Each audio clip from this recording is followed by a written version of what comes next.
नमस्कार, नक्षत्र दुनिया चैनल में आप सभी का हार्दिक स्वागत है। आज के वीडियो में हम अस्त ग्रहों के प्रभावों के विषय में चर्चा करने वाले हैं।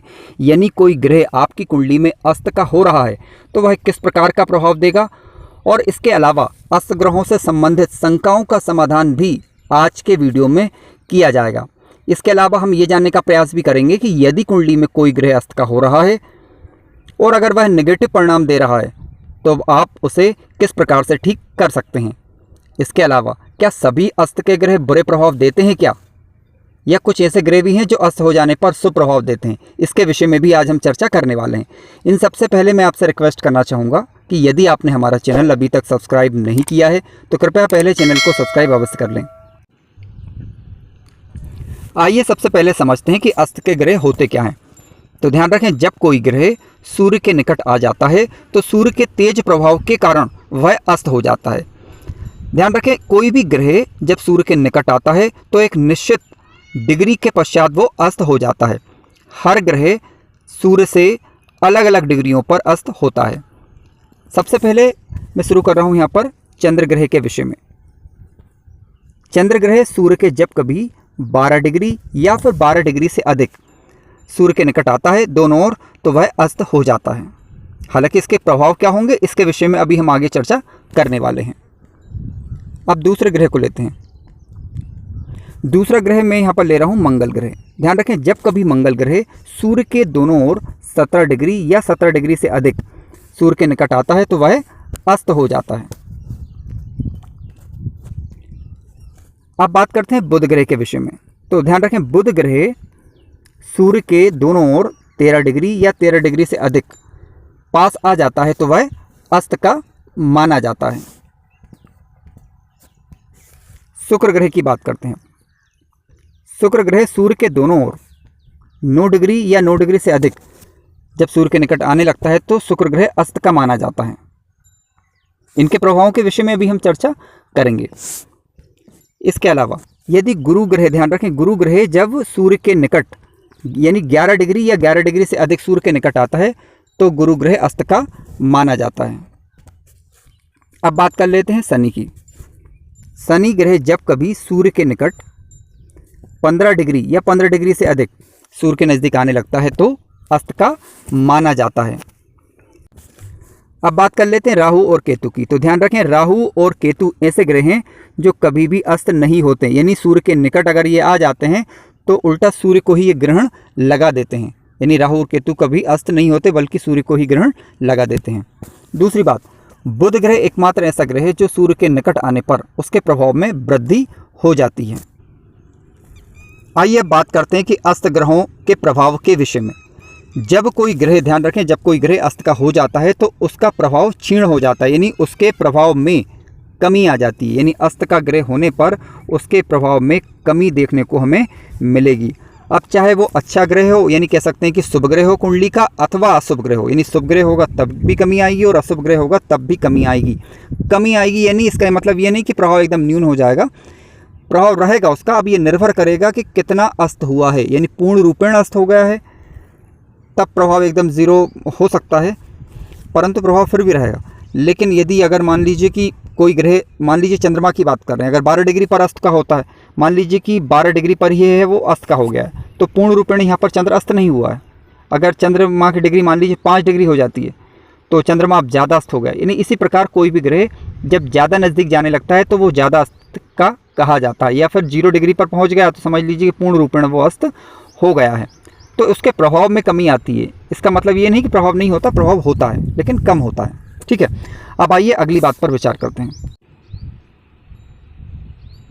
अगर कोई अस्त का ग्रह शत्रु राशि में जाकर अस्त हुआ है या फिर आपका नीच राशि में जाकर अस्त हुआ है तो उसके नेगेटिव प्रभाव हमें ज़्यादा मिलते हैं। मान लीजिए कोई ग्रह शुभ ग्रह था और वो शत्रु राशि में बैठा हुआ है या फिर नीच का होकर बैठ गया है। ठीक है, अब नीच का होकर अगर ग्रह बैठा है तो उसके ऐसे परिणाम तो वैसे भी मिलने लग जाते हैं। लेकिन मान लीजिए कि कुंडली का शुभ ग्रह था वो और किसी कारणवश नीच का हो गया, यानी किसी ऐसी राशि में जाकर बैठ गया जहाँ पर वो नीच का होता है, तो उसके नेगेटिव परिणाम हमें ज़्यादा देखने को मिलेंगे। किस प्रकार के ज़्यादा देखने को मिलेंगे इस विषय में अभी हम आगे चर्चा करने वाले हैं। अगर कोई ग्रह जो सूर्य का तात्कालिक मित्र हो या नैसर्गिक मित्र हो। ठीक है, अगर कोई ग्रह सूर्य का नैसर्गिक मित्र है और वह सूर्य के प्रभाव में आकर अस्त हो गया है तो उसका जो प्रभाव होगा, यानी इसका जो नेगेटिव इम्पैक्ट होगा वो हमें कम देखने को मिलेगा। ठीक है, अब ध्यान रखिए कि यदि कोई ग्रह कुंडली का कारक ग्रह है, ठीक है, कुंडली का कारक ग्रह है अगर कोई, और वह अस्त हो गया है तो उसके शुभ परिणामों में कमी देखने को आपको मिलेगी।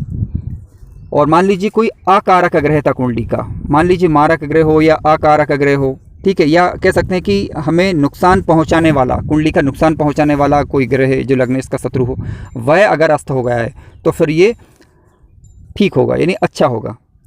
कितना अच्छा होगा ये निर्भर करेगा कि वह किस हद तक लग्नेश का शत्रु है। आइए अब अस्त ग्रहों के प्रभाव को उदाहरण के माध्यम से समझने का प्रयास करते हैं। यहाँ पर मैंने समझने के लिए एक मेष लग्न की कुंडली ली हुई है। जब आप मेष लग्न की कुंडली लेंगे तो लग्न का स्वामी और अष्टम भाव का स्वामी मंगल ग्रह बनेगा। क्यों? क्योंकि पहले भाव में 1 नंबर लिखा है तो मेष राशि हुई, और 8वें भाव में 8 नंबर लिखा है यानी वृश्चिक राशि हुई। ठीक है, अब मान लीजिए कि मंगल जो है सूर्य के नज़दीक यानी पंचम भाव में मंगल और सूर्य साथ साथ बैठे हुए हैं। अब मंगल 17 डिग्री से ज़्यादा सूर्य के नज़दीक आ गया, यानी सूर्य के नज़दीक आने पर मंगल अस्त का हो गया है। तो किस प्रकार के रिजल्ट हमें देखने को मिलेंगे, यानी नेगेटिव रिजल्ट देखने को मिलेंगे या पॉजिटिव रिजल्ट देखने को मिलेंगे, सभी को हम समझने का यहाँ पर प्रयास कर रहे हैं। ध्यान रखें, मंगल जब सूर्य के नज़दीक आता है तो वह अस्त का तो हो जाएगा, लेकिन प्रभाव कैसा होगा, नकारात्मक अथवा सकारात्मक। तो ध्यान रखें कि मंगल सूर्य का नैसर्गिक मित्र है, इस कारण इसके प्रभाव में ज़्यादा नेगेटिविटी तो नहीं आएगी, परंतु प्रथम भाव से संबंधित और अष्टम भाव से संबंधित, क्योंकि इन दोनों भावों का ये कारक ग्रह है, तो यहाँ पर हमें नेगेटिव रिजल्ट देखने को मिल सकते हैं। स्थिति ज़्यादा तब खराब हो सकती है कि जब इस मंगल पर किसी अशुभ ग्रह का प्रभाव पड़ जाए या फिर किसी शत्रु ग्रह का प्रभाव पड़ जाए। आइए दूसरे उदाहरण से अब हम समझने का प्रयास करते हैं। अब यहाँ पर समझने के लिए मैंने एक वृश्चिक लग्न की कुंडली ली हुई है। जब आप वृश्चिक लग्न की कुंडली लेंगे तो इसका लग्नेश जो है मंगल होगा। ठीक है, और द्वितीय भाव का स्वामी यानी धन भाव का स्वामी गुरु ग्रह होगा। मान लीजिए कि गुरु ग्रह आपका धन भाव में ही बैठा हुआ है और सूर्य भी वहीं पर बैठा हुआ है और सूर्य के प्रभाव में आकर अस्त हो गया है। जब गुरु अस्त होगा तब होगा ये कि गुरु जिन चीज़ों का कारक है, गुरु किन चीज़ का कारक है, गुरु ज्ञान का कारक है, शिक्षा का कारक है। ठीक है, और इसके अलावा इस कुंडली की बात करें तो यहाँ पर धन भाव का कारक भी है और इसके अलावा आपका पंचमेश भी है।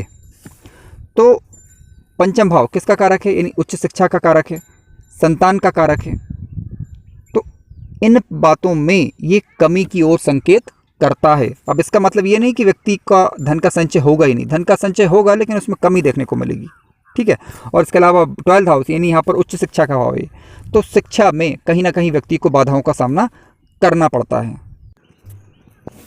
आइए अब उपायों के विषय में चर्चा कर लेते हैं। ध्यान रखें, जब कभी भी अगर आपकी कुंडली में कोई ग्रह अस्त का हो रहा है और अगर शुभ ग्रह बनकर अगर अस्त का हो रहा है तब आप उसके प्रभाव को बढ़ा सकते हैं। लेकिन अगर कोई ग्रह अशुभ था और वह अस्त का हो गया है तो उसका प्रभाव बढ़ाने की बिल्कुल भी आवश्यकता नहीं है।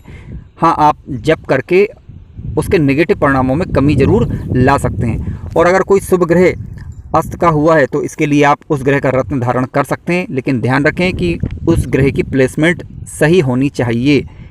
ठीक है, आप किसी अच्छे एस्ट्रोलॉजर से सलाह लेने के पश्चात ही किसी भी ग्रह का रत्न धारण कर सकते हैं। इसके अलावा अगर आपका कोई भी ग्रह कुंडली में अस्त हुआ है और अगर आप उसके शुभ प्रभाव देखना चाहते हैं तो सबसे बेहतरीन तरीका यही है कि आप वैदिक मंत्र अथवा बीज मंत्र से उस ग्रह का उपचार कर सकते हैं, या फिर किसी अच्छे पंडित जी से सलाह लेने के पश्चात उस ग्रह से संबंधित उपायों को कर सकते हैं। अपने मन से किसी भी प्रकार के कोई उपाय करने से पहले एक बार सलाह अवश्य लें। अगर आपको कार्यक्रम अच्छा लगा है तो कृपया चैनल को सब्सक्राइब अवश्य करें, वीडियो को लाइक करें और शेयर करें और अपने विचार कमेंट्स के माध्यम से अवश्य बताएं। धन्यवाद।